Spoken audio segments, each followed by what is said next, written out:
un auteur rare, je pense qu'on peut le dire, on n'est pas habitué à voir trop souvent, vous êtes assez discret, et on est là pour parler de votre dernier livre. Vous êtes né au début des années 60 au Togo, ça fait un moment que vous habitez à Nantes déjà, donc on est très fiers de vous avoir comme écrivain nantais, vous êtes une de nos fiertés nantaises. Mais encore une fois, c'est vrai que je trouvais, en tous les cas, c'est un peu les échos que j'avais eu aussi par ailleurs, vous êtes un homme plutôt discret, vous êtes entré en littérature par le théâtre. Alors est-ce que le théâtre, c'est aussi une façon de mettre les autres en avant, les autres sur scène, tout en restant soi-même un petit peu dans l'ombre? C'est comme ça que vous voyez cette approche théâtrale au début?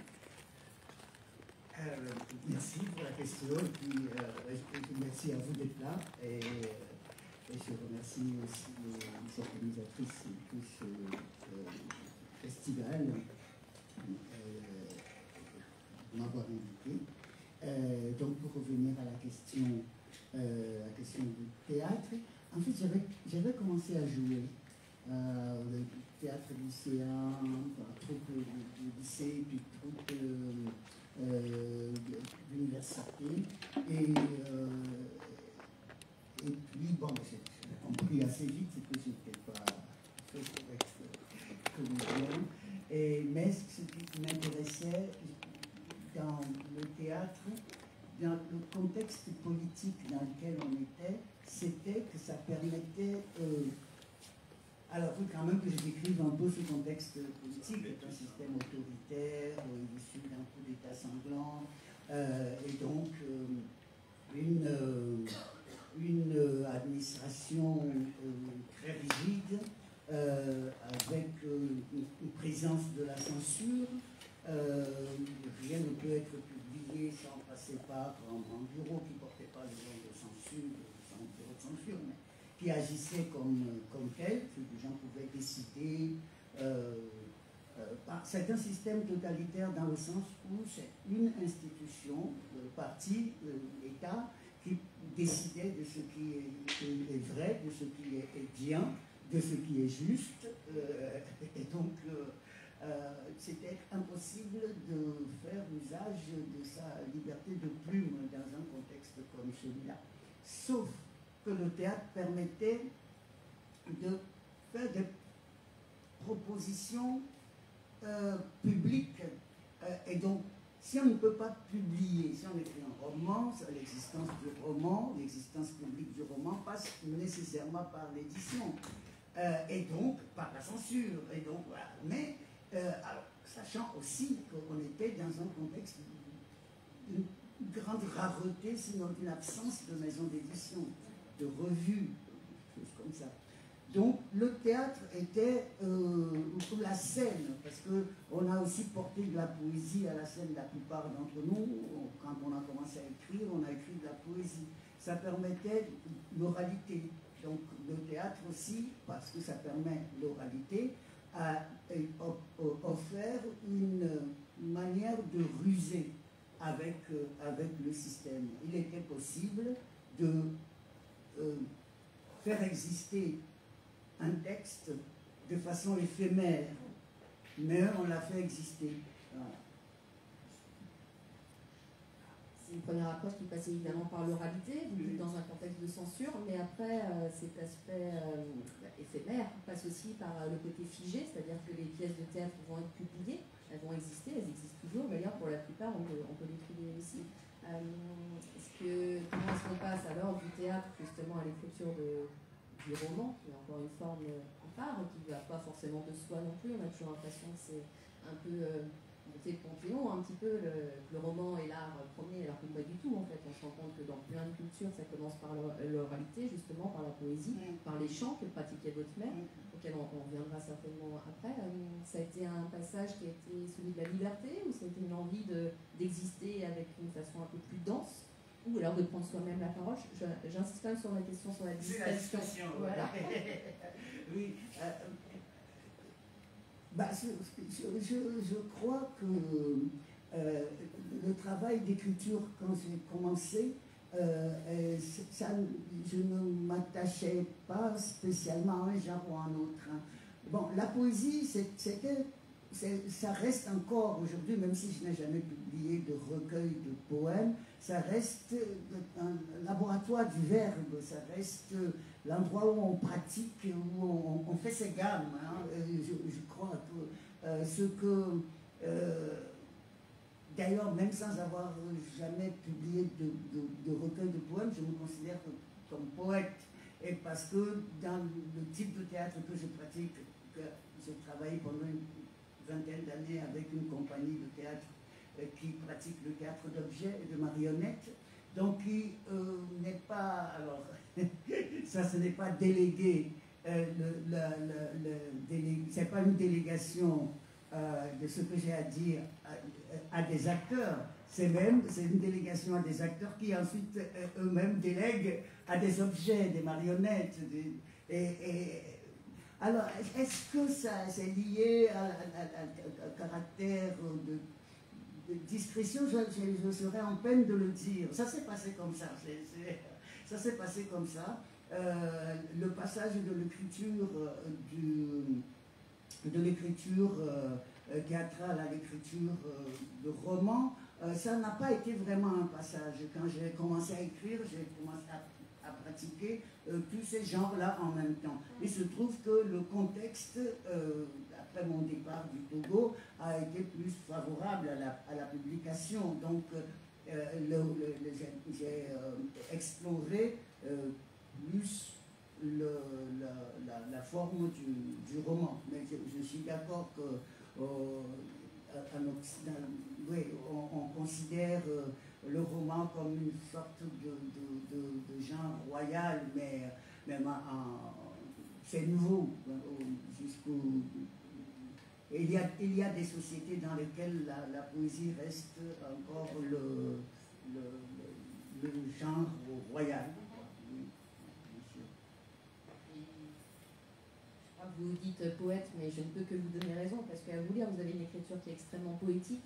Si j'ai commencé par le théâtre, je vous le disais un petit peu en off en commençant cette interview, c'est parce que le début de ce 6e roman, alors on va revenir après aussi sur le terme roman, qui n'est peut-être pas forcément approprié. Je pense que là on parle de récit, mais encore une fois, l'Occident veut qu'on ait tendance à tamponner roman sur tout ce qui fait un peu plus d'une centaine de pages, en Twitter, où les phrases se suivent. Bon.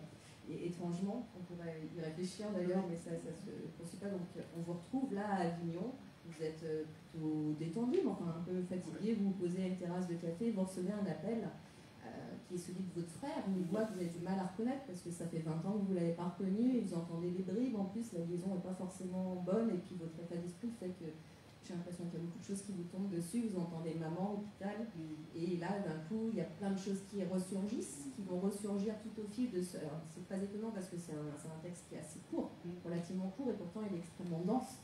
On va revenir sur l'histoire familiale, sur votre maman, sur votre père aussi, surtout sur vous, c'est là aussi, alors je vais encore revenir une troisième fois, qui arme un petit peu, mais moi j'ai plutôt l'image de vous, et c'est vrai qu'on me vendait aussi l'image d'un auteur qui était là à Nantes, mais qui n'était pas facile à attraper non plus, voilà, on ne savait pas trop où le rencontrer, et là en fait vous vous livrez, c'est un très joli mot, livrer, parce que c'est exactement ça, c'est un livre où vous vous livrez sur des périodes qui ne sont pas faciles non plus, qui sont des périodes de dépression, des périodes de deuil, des deuils passés, des deuils à venir, des périodes d'exil, comme vous l'avez dit. Il y a aussi toute cette période d'étudiants avec ces affrontements politiques qui vont vous obliger à quitter votre continent, carrément, parce que là on ne parle pas d'un petit voyage, c'est plusieurs milliers de kilomètres.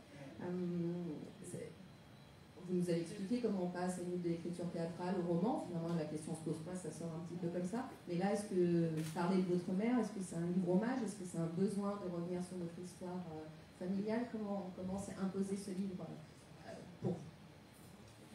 Alors, oui, le terme imposé est très juste. C'est un livre qui s'est imposé à moi, parce que c'est la première fois où j'écris à la première personne.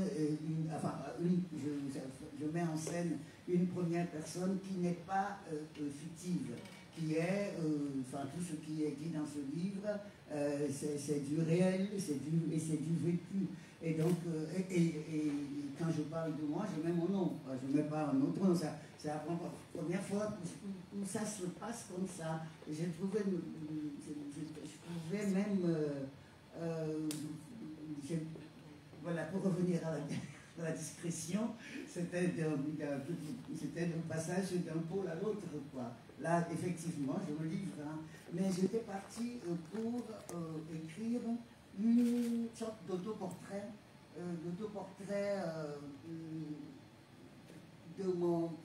qui s'appuierait sur mon parcours d'écrivain, de poète, d'où ça vient, les compagnons de voyage, etc. Et puis, finalement, c'est la figure de ma mère qui s'est imposée très très vite dans l'écriture de ce roman. Alors, j'ai une explication qui est que pendant longtemps, quand on me demandait quelles étaient mes influences, je m'en tenais à d'autres livres et à d'autres personnes qui écrivent des livres. Et il m'est apparu, en travaillant sur cette matière autobiographique, il m'est apparu très fortement que je pourrais citer ma mère à côté de Baudelaire ou d'autres poètes qui m'ont emmené à l'écriture, même si ma mère ne pratiquait pas l'écriture, elle pratiquait la poésie, mais seulement ce n'était pas nommé comme ça, n'est-ce pas, ou on ne m'a pas appris à nommer ça comme ça, d'autant plus que, ça je raconte ça un peu, j'ai dû me libérer aussi comment dire, j'ai dû me libérer aussi d'une croyance qui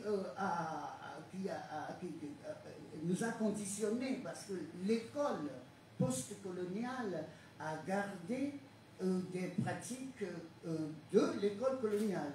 L'école post-coloniale a gardé, par exemple, un truc qui s'appelle le signal, et qui est un objet humiliant.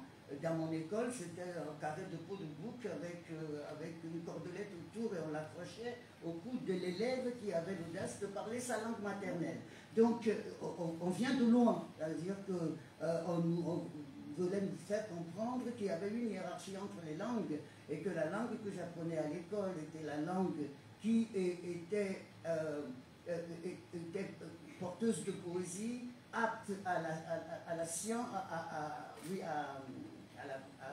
exprimer des concepts scientifiques, et que la langue de ma mère n'a pas ces qualités-là. Et c'est par l'expérience de la traduction. Et donc c'est là où ma mère est entrée en scène, parce que c'est elle qui me disait « Qu'est-ce que tu as appris à l'école ?» Et je ne pouvais pas, et je n'avais pas à lui dire ça en français. Elle ne comprend pas. Alors je lui traduisais ce que j'avais appris dans la langue française. Et l'expérience de la traduction a ouvert à cette conscience politique qu'il n'y a pas de hiérarchie entre les langues, c'est un mensonge. Et je n'ai pas acquis cette conscience politique par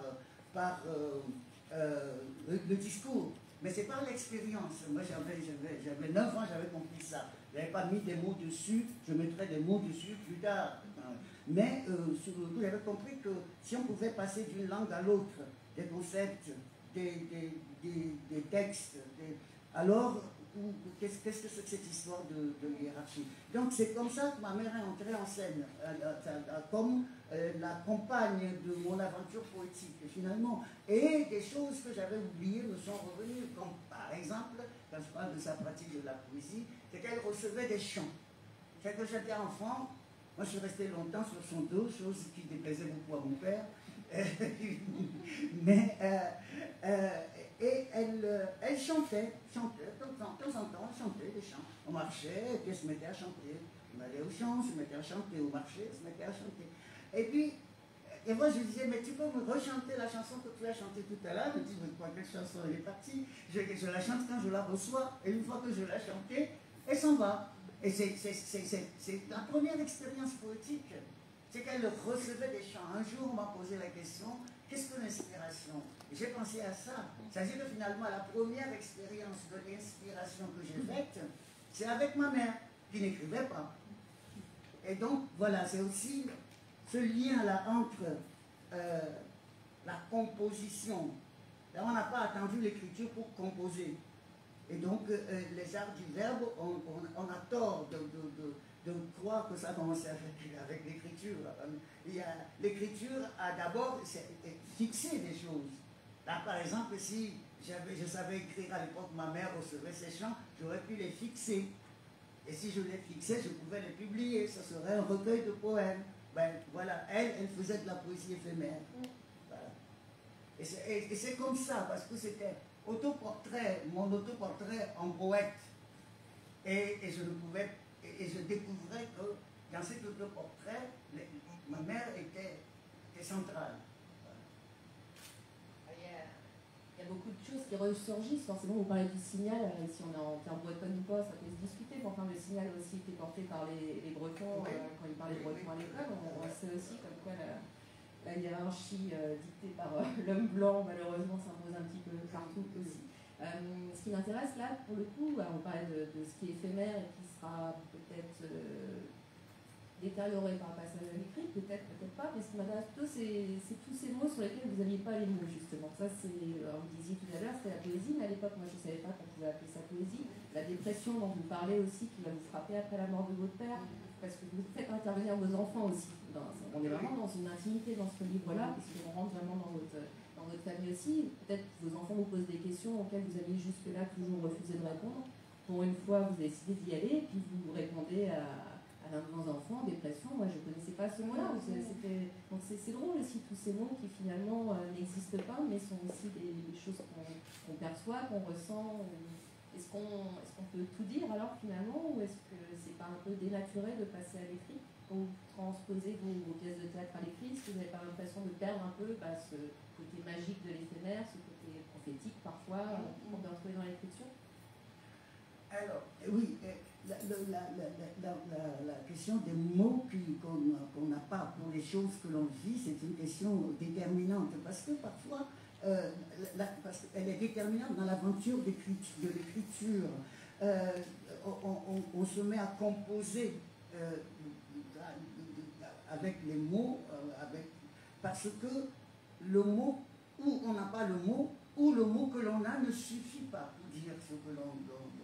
Donc si ça ne suffit pas, on en cherche d'autres, comme si on tournait autour, on essayait de cerner la chose en accumulant des mots, en accumulant des phrases, en créant une forme, en composant une forme, on essaye ainsi de saisir la chose, mais pas directement parce qu'on n'a pas le mot, et parfois le mot que l'on a, encore une fois, peut être une illusion. On croit pouvoir dire la totalité avec ce mot, mais en fait non, il reste encore à dire, on reste sur sa fin une fois que l'on a dit ça.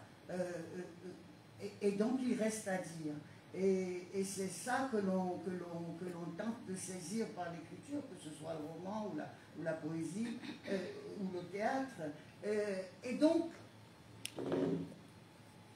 forcément, on peut avoir l'impression d'être toujours dans l'à peu près, dans l'approximation. Comme dans la traduction d'ailleurs, on a toujours l'impression que ce n'est pas tout à fait ça. Mais moi je crois que c'est, plutôt que de déplorer ça, ça fait le charme de l'aventure.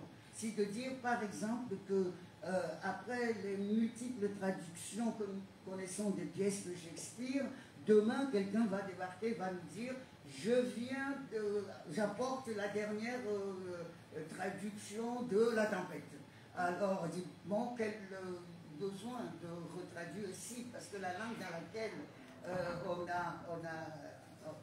on traduit, cette langue-là aussi évolue. Donc l'aventure de la traduction est une aventure sans fin. Et donc du coup, d'approximation en approximation, on arrive, comme je disais, à cerner ce que l'on essaye de dire. Et pour moi, écrire, c'est ça. C'est tenter, comme ça, par cette abondance de mots, cette organisation de phrases, c'est d'arriver à cerner quelque chose que... Même le mot dépression, quand j'ai lu ce mot plus tard,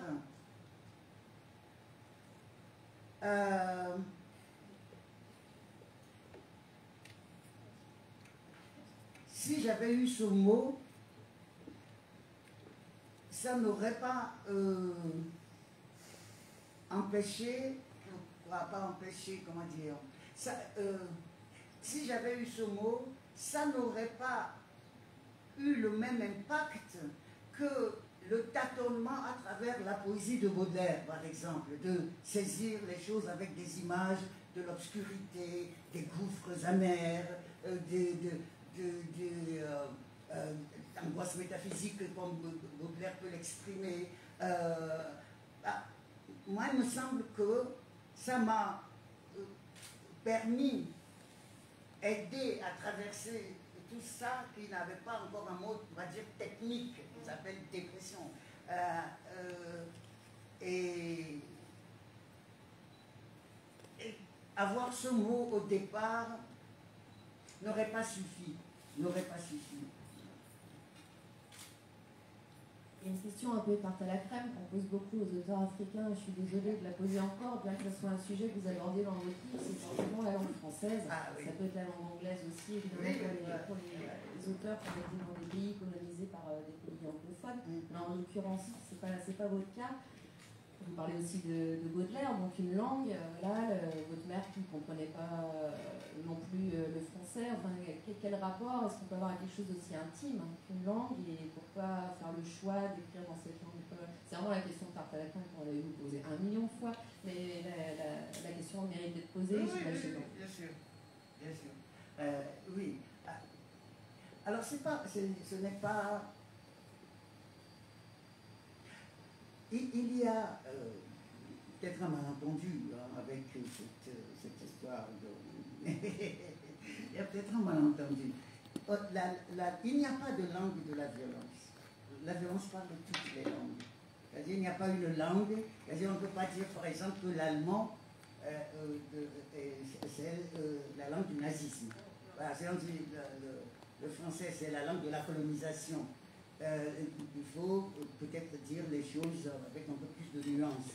C'est-à-dire que la langue peut être capturée par un projet de domination, comme outil. Parmi les outils qu'un projet de domination, parmi les outils dont un projet de domination a besoin pour s'exercer, pour se manifester, il y a la langue, même qui peut devenir une arme. Donc, la langue, toutes les langues ont cette capacité-là. Il suffit qu'il y ait un projet, une volonté de domination qui prenne qui capture la langue comme outil de domination. Donc, n'importe quelle langue peut jouer ce rôle-là. Ce n'est pas une spécificité du français. L'histoire de la colonisation a été une histoire dans laquelle la langue française a joué un grand rôle. Mais maintenant, si la violence parle toutes les langues, et si on peut faire avec n'importe quelle langue ce qu'on a fait avec la langue française, il se trouve que la poésie aussi parle toutes les langues. Et c'est ce que je dirais, que ce qui fait échec au projet de domination, ce sont les poètes dans cette langue-là. Ce sont les poètes dans cette langue. Quand on entend... je veux dire, on ne peut pas dire que Baudelaire écrit dans une langue à visée coloniale. C'est autre chose, c'est ailleurs. Ça échappe, voilà. La question pour moi, c'est qu'est-ce qui échappe échappe au projet de domination? Qu'est-ce qui permet à la langue d'échapper au projet de domination? Comment dire, qu'est-ce qu'on fabrique avec la langue qui ne participe pas du projet de domination? Et je crois que moi, la poésie de Baudelaire que j'ai découvert dans cette langue, j'ai dit c'est une fenêtre pour sortir de, comment dire, de la brutalité avec laquelle j'ai rencontré cette langue. Quand je donnais l'exemple du Signal tout à l'heure, les pédagogies d'humiliation, etc., etc. Mais de découvrir que dans cette même langue, d'autres choses se passent et qui sont d'ordre poétique et qui ne sont pas au service de ce projet de domination, c'est une belle nouvelle. Et c'est une belle nouvelle pour tout le monde. Voilà, que ce soit pour les locuteurs de cette langue au départ, ou pour nous qui l'avons acquise par l'école, c'est une bonne nouvelle pour tout le monde de savoir que quelque chose se passe dans la langue qui lui permet d'échapper au projet de domination, à l'idée de transformer une langue en une arme. L'allemand de Hitler, ce n'est pas l'allemand de Goethe. Voilà. Et ça, il faut garder ça, comment dire, à l'esprit lorsque l'on parle de la langue de la colonisation. Voilà. Et donc, écrire dans cette langue, c'est participer à ce mouvement-là, de faire en sorte que une langue échappe au projet de domination. Vous disiez que votre mère était poétesse à sa manière, avec ses chants qui lui arrivaient, et la phrase de la France, je vais pas y arriver là, traversait, voilà. La traversée. Je trouvais que mon mot, mais elle était aussi philosophe, parce que quand vous disiez qu'elle vous avait porté sur son dos très longtemps, elle vous a porté tous les sens du terme aussi, parce que quand vous avez fait l'aveu à 10-12 ans de dire qu'un jour vous seriez écrivain, et c'était vraiment une révélation, elle vous a fait une réponse: mon fils, tu écriras sur le mensonge. Elle ne s'est pas arrêtée là tout à fait. Est-ce que vous pouvez nous expliquer cette phrase qui vient en leitmotiv un petit peu dans ce livre et qu'on sent vous habiter toujours quelques décennies plus tard?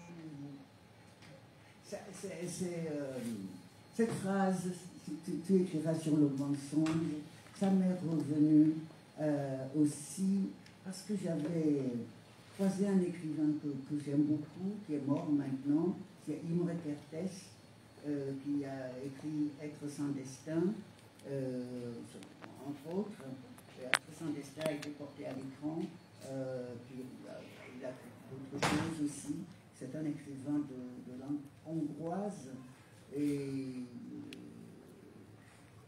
Et un jour, j'ai lu dans un entretien, il disait j'ai décidé de devenir écrivain, c'est-à-dire de dire la vérité. Et quand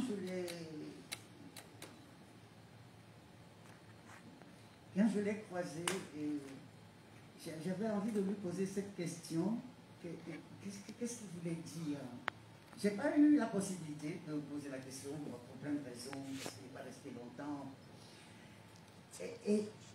Et en rentrant, cette phrase de ma mère m'est revenue. Elle dit, donc c'est pour ça que je disais tout à l'heure que je pouvais citer ma mère à côté de Baudelaire, donc je pouvais la citer aussi à côté de Imre Kertész. On me demandait, est-ce que c'est un écrivain qui vous a influencé? Oui, mais ma mère aussi, quoi. C'est ça. Tu écriras sur le mensonge, ou tu nommeras mensonge ce qui est mensonge plus précisément. Dans ma traduction de l'hébreu, qui est ma langue maternelle, dans laquelle ma mère s'est exprimée en français, la façon la plus précise de traduire, c'est que tu nommeras mensonge ce qui est mensonge. Donc, c'est la question du mot juste. Et ma mère n'écrivait pas, mais je veux dire que tout l'enjeu de l'écriture, elle avait saisi en me disant ça. Et puis tout l'enjeu aussi politique de l'écriture, elle l'avait saisi dans le contexte où on vivait dans le mensonge et la peur, là, un système autoritaire, ce qui fait lien entre les individus dans la société, c'est le mensonge et la peur. Et ce qu'elle me disait là avait une dimension politique. Alors, tu écriras sur le mensonge, ça avait une dimension politique. Et Kertész, qui a vécu en Hongrie, et qui dit être passé d'un système concentrationnaire à un autre système concentrationnaire. Il a été enlevé à l'âge de 17 ans par les nazis qui l'ont enfermé dans un camp de concentration, et à la libération du camp, il est rentré en Hongrie et il est entré dans un système communiste, stalinien. Et donc, il dit qu'il est passé donc, de son adolescence dans un système concentrationnaire à un autre système concentrationnaire. Sa jeunesse Et quand il dit « j'ai décidé d'être écrivain », c'est-à-dire dire la vérité, et l'allusion est assez claire par rapport au système qui lui aussi est fondé sur le mensonge. Le système concentrationnaire de l'Est, le système stalinien, c'est un système qui est complètement fondé sur le mensonge.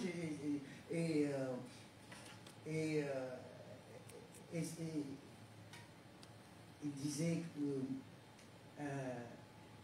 cette phrase que non seulement il mentait, les gens mentaient, le système mentait, mais le système a réussi à ériger en valeur le fait de mentir. Et c'est peut-être ça, c'est la façon dont j'ai compris la phrase de ma mère. Ça avait cette dimension politique aussi. Et malheureusement, pour que puisse résonner cet écho politique, ça arrive aussi, comme vous le disiez en entrée d'entretien, que vous étiez dans un pays de censure, donc ça partait forcément par un exil. Donc cette histoire d'écrire sur le mensonge résonne un petit peu avec la phrase qui est en bandeau et qui est très bouleversante aussi. On s'imagine à la place de votre mère, je préfère que tu sois vivant loin de moi plutôt que mort ici dans ce pays dans mes bras. Mais ça veut dire partir, on va parler d'exil aussi, c'est pas forcément un sujet très, très drôle, mais je crois que malheureusement le bonheur ne fait pas de bonnes histoires. Et là on en a une idée assez forte en tous les cas, mais vous n'avez pas revu votre mère pendant très longtemps, la vie a continué là-bas aussi, vous avez eu des nouvelles d'elle par l'appel de votre frère que vous n'avez pas entendu aussi. Comment est-ce qu'on peut vivre ici à Avignon? Voilà, enfin, il y a aussi une sorte de schizophrénie dans cette première scène d'entrée du livre où on vous voit détendu, plutôt à la terrasse d'un café, encore une fois, en train de boire un verre tout à fait mérité après un tour d'Avignon qu'on imagine intellectuellement intense aussi, et puis vos pièces, etc. Et puis là, d'un coup, ramené en arrière dans votre passé, ramené en arrière dans votre pays natal, ramené près de votre mère aussi, dans ses bras, qu'elle a voulu que vous quittiez. Enfin, ça fait beaucoup, quoi.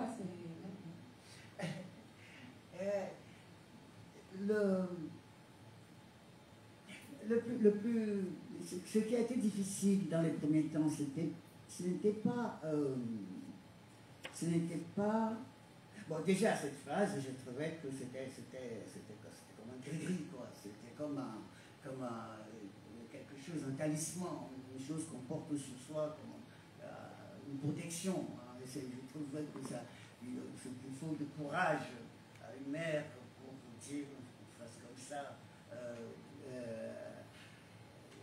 Et ça a été longtemps, encore aujourd'hui, comme une sorte de viatique, et qui, donc,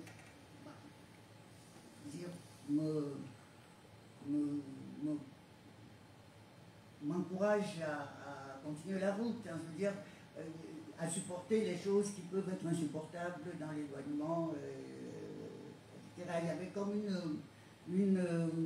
une autorisation, vraiment, ouais, j'ai pas d'autre mot que le mot talisman, protection, voilà.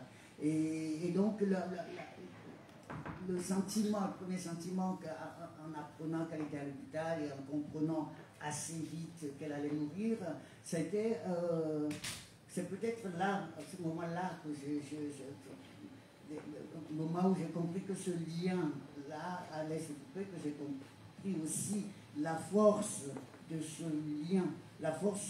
lien, malgré la distance et mon besoin de ce lien pour pouvoir continuer à m'éloigner. Et j'ai compris que désormais j'allais m'éloigner sans elle. Et c'était peut-être ça, le vrai sentiment d'exil tel que je l'ai ressenti. Dans l'affection qu'on se porte aussi, et puis bon, mère, ça va être une mère qui est à nos côtés ou qui meurt très très loin aussi, mais en même temps il y a aussi cette nouvelle génération qui arrive. C'est-à-dire que votre famille aujourd'hui, ce qu'on peut définir comme telle, est ici et présente. Une belle famille en plus, avec plusieurs enfants, je crois, sans rien trahir. Mais est-ce qu'on a l'impression dans ce cas-là d'être une sorte de chaînon entre. Enfin, vous voyez, c'est tellement différent en fait la vie qu'a eu votre mère. En plus, je ne raconterai rien de l'issue du livre qui est terrible en fait, parce qu'on va chercher le mère de sel, c'est pas évident tout de suite, dit, parce qu'elle n'est finalement pas si âgée non plus. Donc il y a cette réalité là-bas. Enfin, c'est vrai que c'est drôle, c'est comme deux planètes en fait. Il y a vos enfants qui grandissent ici, et puis il y a vous au milieu qui êtes porteur des deux, de la mémoire. Et puis de ce que vous acceptez ou pas de dire à vos enfants. Est-ce que ce livre, qui est le plus intime que vous ayez écrit pour l'instant, on va réussir à le faire bien, est-ce que vous voulez continuer dans cette voie-là? Est-ce qu'il est important aussi parce que non seulement c'est un hommage à votre maman, qui existera toujours maintenant qu'elle est dans ce livre, mais aussi une mémoire basée à vos enfants? Oui, parce que oui, il s'agit bien de transmission, parce que il y a beaucoup d'histoires des séquences qui arrivent parce que provoquées par la question une question d'un de mes enfants, à commencer par mon fils Maxime qui un jour m'a dit, et ça participe aussi des impulsions qui ont donné ce livre, il m'a dit, est-ce que ce que tu as vécu là-bas, parce que l'écran il dit des choses, aujourd'hui il y a la mémoire éternelle d'Internet, on peut aller sur Internet et trouver un article de presse de 1990 au Togo, et donc bon, il a lu des choses aussi sur Togo, et donc il m'a dit, est-ce que ce que tu as vécu là-bas, c'est ton secret ou c'est aussi notre histoire? Est-ce qu'il y a une part qui est aussi notre histoire que tu peux nous raconter ou c'est un secret? Et moi, pendant longtemps, j'avais cru, effectivement, que c'était mon secret, mais je ne le disais pas comme ça. Je disais, il ne faut pas embêter les enfants avec ces histoires tristes. Voilà. Donc, je disais, ils ont la chance de naître dans une démocratie, ils vont vivre, ils vont faire leur vie dans un pays où on ne torture pas les gens, ou très rarement.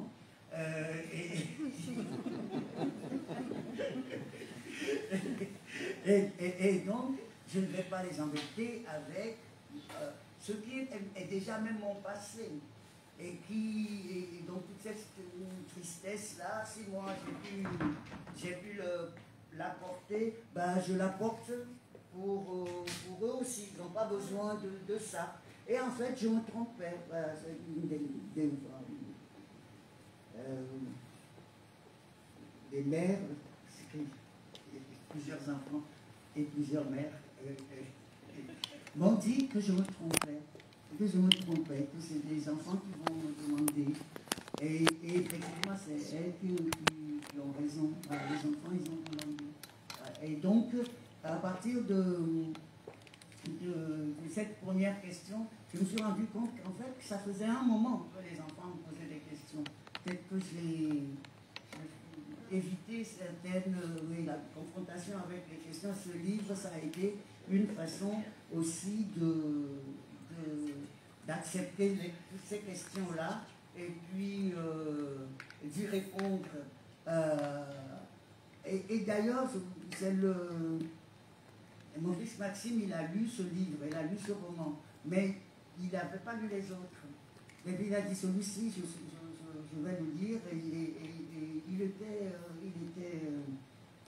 très, très touché et très content que j'ai fait ça. Il a considéré que c'était pour les enfants, c'était nécessaire. Donc, voilà, je ne m'étais pas dit je vais faire un livre pour répondre aux questions des enfants, mais de la même façon que ma mère est arrivée comme ça, comme une figure centrale dans ce que j'avais commencé comme un autoportrait. Et de cette même façon, les enfants et leurs questions ont surgi comme personnage et comme thématique dans le roman. Donc, bon, il y a un lien qui se crée comme ça, symboliquement, entre le Togo et la France, entre ma mémoire de là-bas et ma mémoire d'ici, parce que finalement, j'ai 61 ans, 61, 62 bientôt. Ah ouais, voilà. 62 bientôt. Et donc finalement, je suis arrivé en 90, en 1990 en France, donc j'ai vécu 28 ans au Togo. Et beaucoup plus en France maintenant qu'au Togo. Donc, ça y a aussi une mémoire de ma vie en France, c'est cette mémoire dont les enfants sont plus proches que l'autre mémoire. Et peut-être l'autre hémisphère aussi peut-être a besoin d'exister d'une certaine façon. Donc là, ça existe de façon symbolique et c'est important. Voilà. Les questions des enfants ont parfois un charme un petit peu rigolo malgré eux, mais il y a un de vos enfants qui vous dit « mais tu portes beaucoup de bijoux, vous aimez beaucoup ta maman, c'est par imitation ?» Oui, c'est vrai ça. Tu portes beaucoup de bijoux, tu veux ressembler à ta mère, c'est pour ressembler à ta mère. Et mais oui, alors je raconte ça hein, dans le roman. J'avais 14-15 ans, je découvrais le glam rock avec les styles vestimentaires absolument extravagants, les bijoux, les cuirs cloutés. Moi, je trouvais ça fabuleux. Et puis, les garçons portaient des hauts talons comme ça, des plateformes boots, on appelait ça. Et le groupe Kiss, par exemple, là, ou T-Rex, il y avait... D'ailleurs, ça n'a pas pris dans la mode les hauts talons pour garçons. Moi, je trouve ça très beau. Ça ne va pas être très confortable. Donc, ça a été un peu par le style, ce style vestimentaire qui brouillait un peu, on dirait aujourd'hui, les limites, comment dire, les lignes de démarcation de genre. Hein, à mon époque, c'est pas le mot qu'on utilisait, mais je savais bien que ça provoquait quelque chose dans une société, il faut que je précise, qui était non seulement autoritaire, mais qui était aussi très, très masculine. C'est-à-dire, le chef de l'État, c'était l'homme fort. Donc, il y avait toute une mythologie de l'homme fort qui était là. Alors, dans les familles, les pères devaient être des hommes forts. À l'école, le directeur du collège, c'est un homme fort. Il y avait des hommes. Dès que quelqu'un avait la responsabilité de quelque chose, c'était un homme et il était fort. Et il lui fallait être fort. Et il faut montrer aussi aux autres. Les voisins doivent savoir qu'il y a un homme fort dans l'autre maison. Quand on l'entend crier sur sa femme et sur ses enfants, il tombe. Ah, il y a un homme fort. Ah, voilà. Et moi, je trouvais ça ridicule. Je grandissais, je disais, mais c'est ça, être un homme, ça me déplaisait profondément. Et donc, je pense que ce style vestimentaire que j'avais agacé beaucoup. Parce que ça ne promet pas un homme fort, ça. Et moi, ça me plaisait bien de les agacer. Un petit garçon qui était déjà resté sur le dos de maman, et ici on dirait entre les jupes, là c'est vraiment... Oui, là, c'est ça. Et ce qui est drôle, c'est que là encore, dans votre autoportrait, parce qu'on peut le considérer aussi comme ça, ce livre, vous posez une question qui est effectivement très, très actuelle et très, très contemporaine, qui est celle du genre, et qu'est-ce que ça veut dire qu'être un homme aussi, et qu'est-ce que ça... Enfin, des questions qu'on ne se lève finalement pas si souvent, et encore moins à l'époque. Oui, c'est ça. Même si l'androgynie était sans que ça pose des questions, mais c'était intéressant aussi de voir, et ça montre aussi peut-être la construction de ce livre qui est assez particulière, parce que vous sautez d'un sujet à l'autre, tout en tenant votre fil narratif, qui est quand même celui de votre mère, qui chapeaute un petit peu tout ça, chapeaute le chapeau, mais vous l'avez construit comme vous l'avez écrit, ou vous êtes revenu après, derrière, pour refonder un petit peu ce livre? Je suis revenu pour monter, parce que, en tout cas, disons que j'écris tous mes livres comme ça. J'écris des séquences, des scènes, je fais des rushs comme on tourne un film. Et après, je fais le montage. Et donc, j'ai écrit les choses, les souvenirs, les scènes, les séquences, les questions des enfants. J'ai mis tout ça. Et puis, à un moment, j'ai fait du montage, effectivement. Alors, on a une question qu'on a un petit peu posée tout à l'heure, mais c'est vrai qu'on en revient encore à ce fameux roman. Oui. On l'utilise, c'est un mot qu'on utilise, forcément, quelque part c'est écrit dessus, mais récit, là, ça conviendrait quand même mieux. Oui, mais oui, récit, ça conviendrait mieux, mais en même temps, j'ai accepté le terme de roman. La couverture appartient à l'éditeur. J'ai accepté le terme de roman pour une raison qui est que finalement, j'aurais pu écrire sous forme de témoignage cette histoire, ou comme un témoignage, ou comme des mémoires, ou mais si j'ai choisi les outils du roman, si j'ai choisi les outils du roman pour les appliquer au réel, on peut dire que c'est un roman, en ce sens-là, un roman réel. Voilà. J'aime bien votre façon de détourner les outils, c'est une bonne façon. Les bijoux aussi peuvent être des outils aussi, des talismans.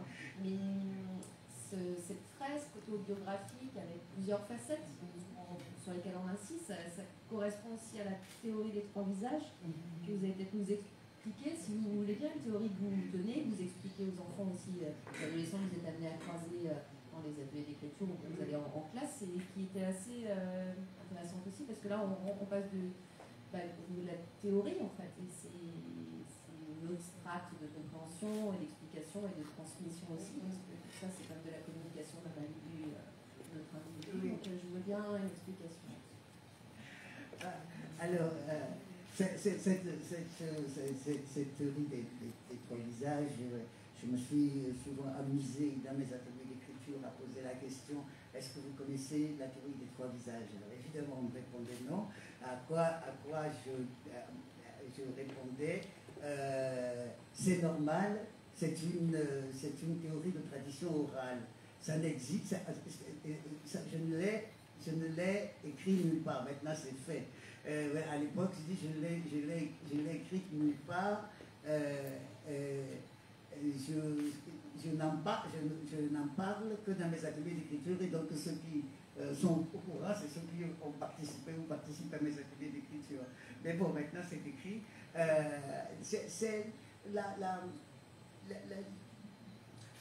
Je pars d'une phrase de Amadou Hampâté-Bâ qui attribue lui-même cette phrase à sa mère. Je dis que sa mère lui disait cette phrase: les personnes de la personne sont innombrables dans la personne. Les personnes de la personne sont innombrables dans la personne. Et donc il disait: qui est venu me voir aujourd'hui? Et sa mère disait à Amadou Hampâté-Bâ: qui est venu me voir aujourd'hui? Mon petit garçon, ou le directeur ou le grand fonctionnaire de l'UNESCO, ou elle a cité comme ça toute une série de personnages, et donc Amadou Hampâté-Bâ disait que sa mère lui demandait: alors quel personnage est venu me voir aujourd'hui? Et j'aime bien cette phrase: les personnes de la personne sont innombrables dans la personne. Et donc j'ai fait une proposition de trois visages, de trois personnes, ou de trois masques, mais masque pour moi n'a pas de sens négatif. C'est une facette. Et la première personne, c'est quand je dis je. Et que je crois que je vais faire plus simple, je vais lire le passage. Ça n'est plus en fait. Non, j'ai un trou de mémoire là. Hein? C'est la dernière question. Le premier visage, c'est le visage que, quand je me présente, voilà, c'est ça. Le premier visage, c'est quand je me présente, je vais vous dire un peu de passage, mais le premier visage, c'est quand je me présente. Le deuxième, c'est quand je me dis tu, quand je me dédouble. C'est-à-dire,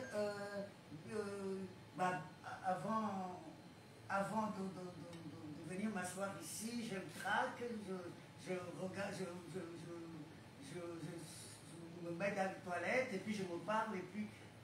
est-ce que tout le monde m'entend? J'avais le micro là. Je me parle, et puis je me dis, tu peux le faire. Donc je me dis, je me dédouble, je deviens mon propre coach, je me parle à moi-même, mais je me parle comme il y a le moi qui a peur d'y aller, et puis l'autre moi qui n'a pas peur, et qui dit, on y va, tu peux y aller, tu peux le faire. Ça c'est le deuxième visage. Le troisième, c'est un visage assez intéressant parce que ça c'est comme... alors les deux premiers visages, on peut les voir. Le premier visage, le visage de je me présente, je m'appelle Kosefi, etc., j'ai 62 ans. Ça, je peux voir ça dans un miroir, ce visage-là. Le deuxième visage, je peux le voir dans un miroir intérieur. Là, je me dédouble, l'autre moi-même, il n'est pas dans le miroir extérieur, mais dans le miroir intérieur, il est là, je peux le voir. Le troisième visage est très très rapide. C'est quand je réagis dans une situation et ça va tellement vite que lorsque je raconte l'histoire, je dis, je ne me suis pas reconnu. Ah, et pourtant c'est moi. Mais je n'ai pas l'habitude d'être comme ça. C'est un visage inhabituel. C'est moi, mais c'est un moi inconnu. C'est la personne qui, pendant plusieurs mois, plusieurs années, se fait humilier par le patron, ou comment on dit ça, la tête de turc. Et puis un jour, et cette personne ne répond jamais. Et puis un jour, du tac au tac, elle a une réaction. Et elle-même est la première surprise par elle-même.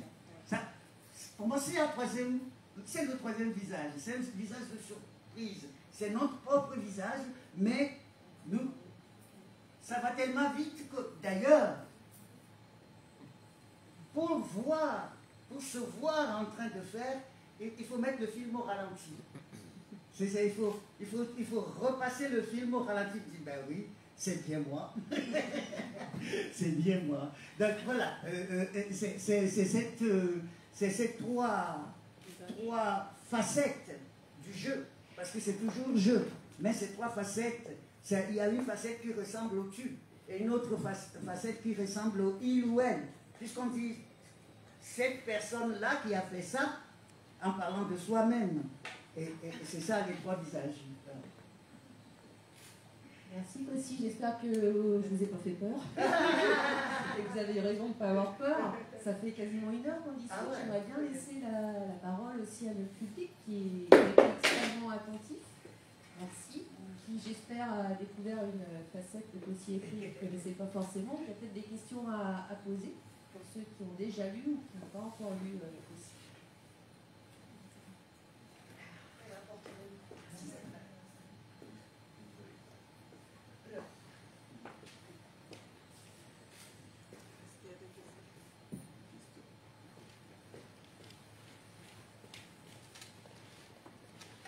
Bonsoir. Je voudrais d'abord dire merci. Et c'est tout ce que j'ai à dire en fait, parce que j'avais une question concernant le genre et pourquoi le roman, alors que ça semble être une... vous avez appelé ça autoportrait, une autobiographie, mais finalement c'est un roman. Voilà, vous avez déjà répondu un petit peu à la question. Je n'ai pas encore eu le plaisir de lire le roman. Je me dépêcherai de le lire. Je voudrais vous dire merci parce que les mamans qui vous ont conseillé de partager votre secret avec vos enfants ont eu effectivement raison. Je suis une petite fille qui est héritée de secrets de grands-parents, et j'avoue que quand le secret n'est pas dit, on le subit d'une manière ou d'une autre. Même quand on ne sait pas exactement qu'est-ce qui s'est passé, on se construit avec cette espèce d'épée de Damoclès ou quelque chose qu'on ne connaît pas mais qui fait quand même partie de notre vie. Et une fois que le secret est révélé, on se construit autrement. On est debout, on est enraciné. Et c'est, voilà, merci vraiment du fond du cœur. C'est un secret qui m'a emmené à écrire aussi mon premier roman que je présente à ce festival. Merci infiniment. Mais vous pouvez nous parler un peu de ça, de la thématique de votre roman? Oui, alors... Oui. Enfin, ce que vous pouvez nous en dire. Alors, j'ai écrit un premier roman qui s'appelle « Et les femmes se sont tues », qui est un roman que j'appelle historique. Je n'ai pas eu la chance, c'est pour ça que je vous dis merci aussi, parce que je n'ai pas eu la chance d'avoir accès au récit réel sur la vie de mon grand-père, une partie en tout cas de sa vie, parce que mon grand-père a été fait prisonnier politique après l'indépendance du Cameroun en 1964 lors de manifestations contre les résultats truqués des toutes premières élections législatives du Cameroun fédéral, donc uni. Et donc, il a été fait prisonnier dans une prison terrible, comme on a connu dans beaucoup de pays africains après les indépendances.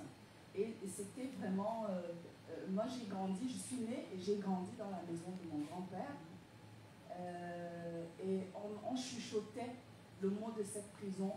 Quand grand-père était à Mantoue, mais on le disait tout bas. Et étant enfant, évidemment, quelqu'un qui a été en prison, on se dit qu'il a fait quelque chose de mal. Il a tué, ou il a volé, ou il a fait quelque chose... et on n'ose pas poser la question. On n'ose pas... en plus, à l'époque, on ne s'adresse pas aux grands-parents pour poser des questions comme ça. Donc, mon grand-père est décédé sans que je sache de quoi il retournait. C'est au détour d'une lecture que je recoupe les choses, et donc je suis partie dans une quête de vérité, et aujourd'hui je me place autrement, et on est des centaines de milliers en Afrique, au Cameroun et dans le monde entier d'ailleurs, mais à être vraiment à subir ces secrets. Et quand on a accès au récit de ceux qui ont vécu les choses, c'est un trésor énorme. Donc merci encore. Merci.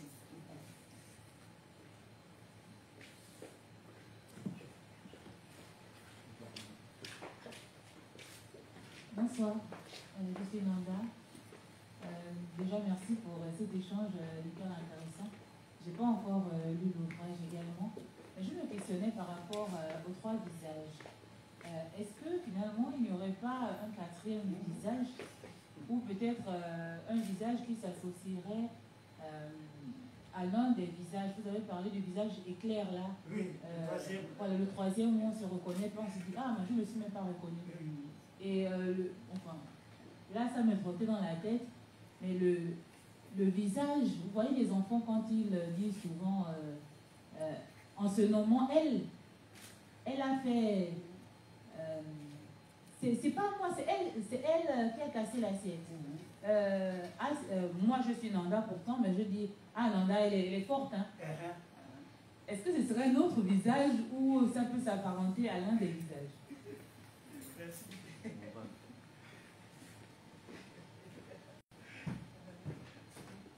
Merci pour cette question. C'est que je commençais par dire la citation d'Amak Mampateba, des personnes de la personne sont innombrables. Et j'ai l'habitude de dire qu'à partir de 2, il faut faire attention parce qu'à partir de 2, on peut compter à l'infini. Donc, j'ai compté jusqu'à 3. Et à chaque fois que je raconte cette histoire, je m'attends à ce que aussi cette exploration continue, comme ils disent, mais peut-être qu'il y en a un 4e, peut-être qu'il y en a un 5e, et on continue à découvrir des visages insoupçonnés. Alors, moi, j'identifierais ça. Effectivement, ça n'a pas la qualité de fulgurance du 3e visage.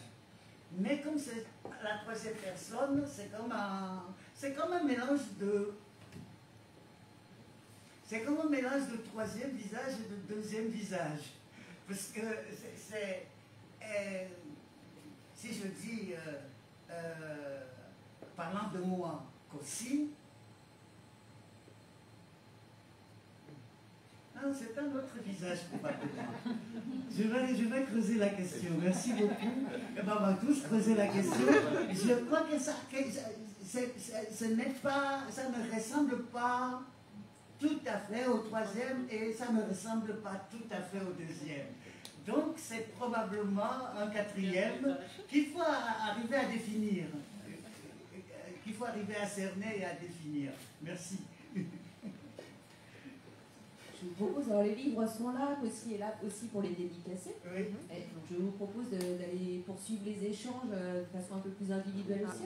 Monsieur avait une question, je vois la main. Ouais. Alors, deux questions. On va prendre les questions qui Voilà.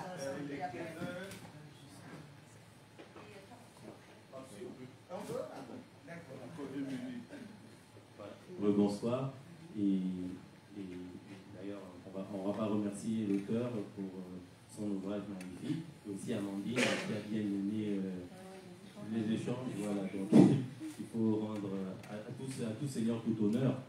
Mais ce que je trouve intéressant, c'est pas forcément une question, c'est un commentaire, mais vous nous direz ce que vous en pensez.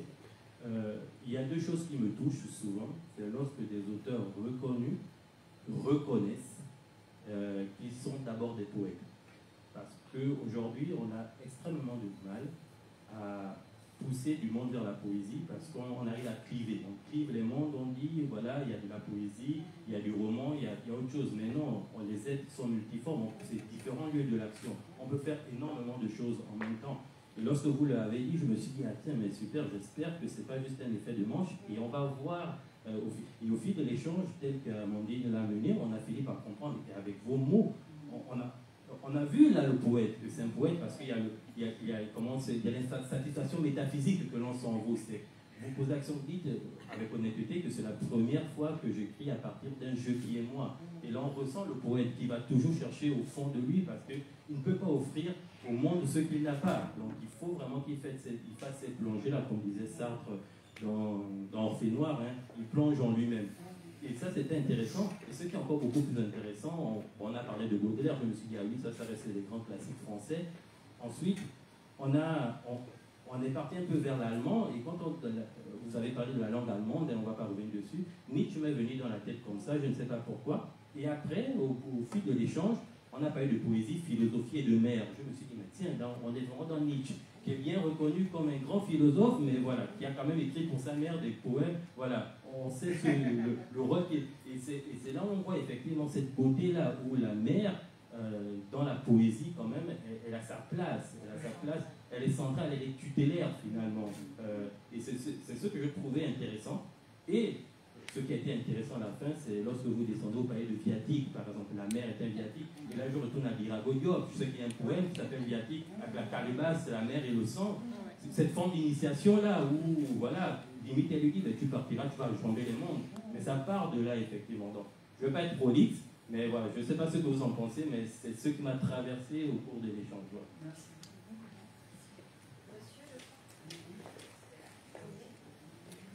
Oui, je m'appelle François Delaunay.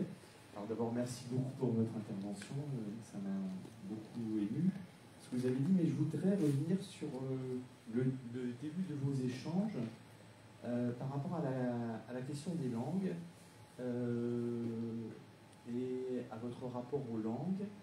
Et il se trouve que moi, j'ai eu l'occasion d'aller travailler assez souvent au Sénégal avec des artistes. et des universitaires.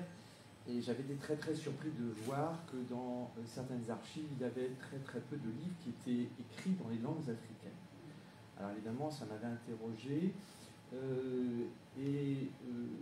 En vous écoutant, je pensais à Boubacar Boris Diop, qui écrit en Wolof, qui publie, qui est très engagé, c'est une position politique. Mais ma question, elle n'est pas tellement sur ce terrain-là politique, elle est plus sur la... en vous écoutant, je me demandais si vous étiez tenté d'écrire dans votre ou vos langues maternelles par rapport à une dimension poétique que ces langues maternelles, dans leur plasticité, parce que je suis plasticien, donc cette notion de plasticité des mots, leur couleur, leur rythme, voilà, même dans des formes qui peuvent être très très abstraites, mais en même temps très physiques. Je voulais savoir si vous étiez ou pas, ou si vous aviez été tenté d'écrire dans vos langues maternelles, dans votre langue maternelle. Yes. Il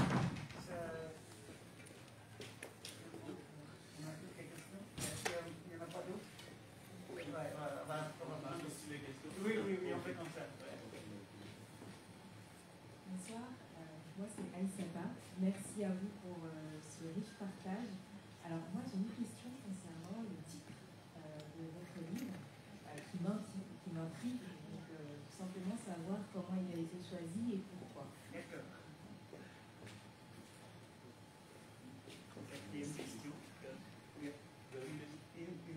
Ah non, c'est pas une question. Ah bon, d'accord.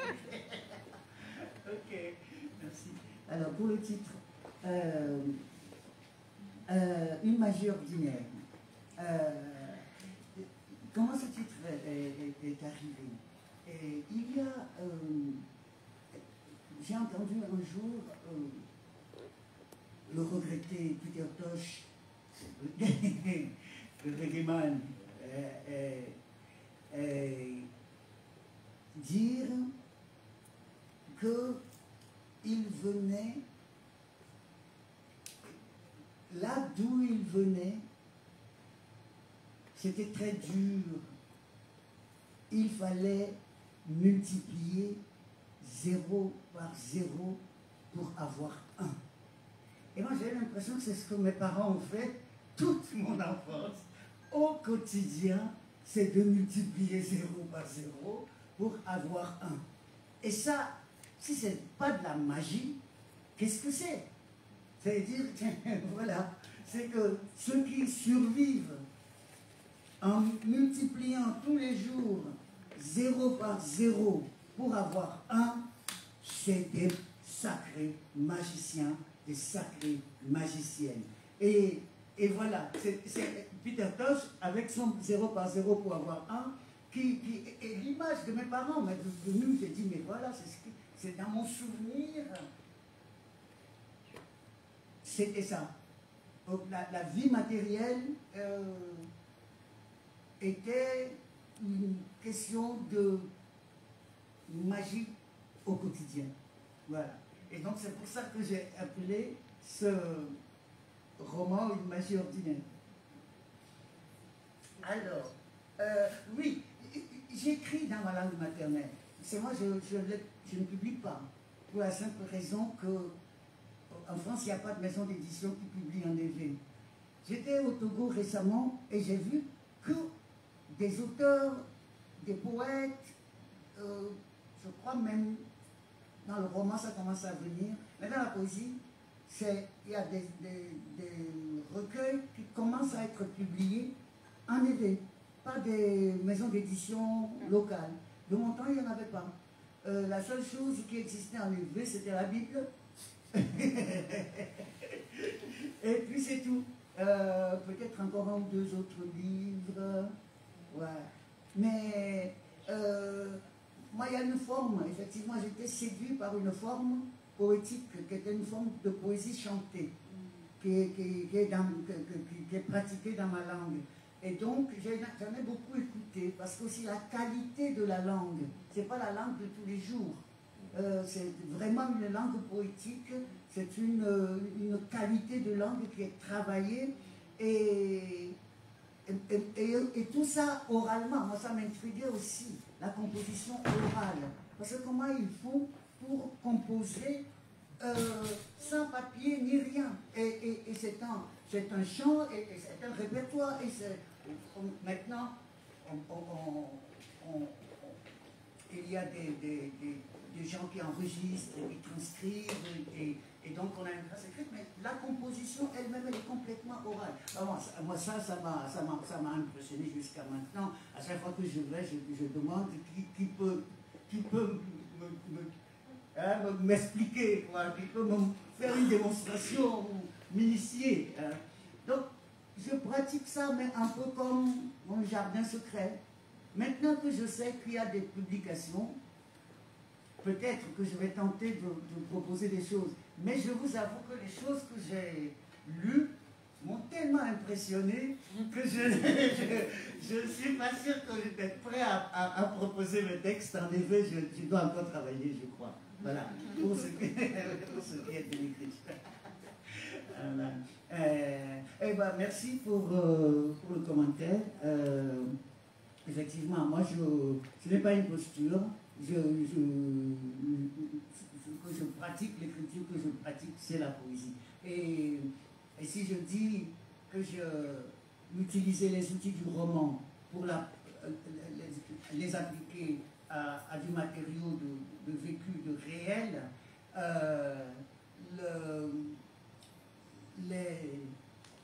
l'exigence poétique est quelque chose qui est au départ et à l'arrivée de toute mon écriture, quelle que soit la forme que je pratique, que ce soit le théâtre, que ce soit pour la scène. D'ailleurs, c'est possible même que les pièces de théâtre, les textes de théâtre ne soient pas vraiment des pièces de théâtre au sens habituel du terme. Certaines de ces pièces se prêtent plus au récital poétique que une pièce de théâtre avec un personnage qu'il faut... c'est plutôt le personnage, c'est plutôt le verbe qui est le personnage. Voilà. C'est une très belle conclusion. Merci beaucoup, c'était passionnant et c'est un véritable plaisir.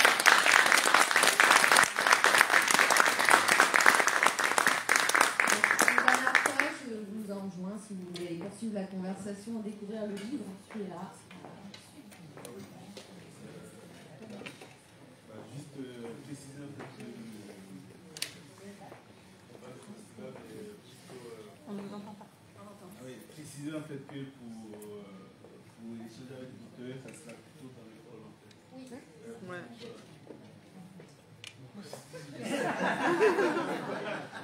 Merci. Donc rendez-vous dans le hall. Il y a une place dédiée en fait dans le hall. D'accord. Pour les auteurs qui acceptent les réponses. Merci.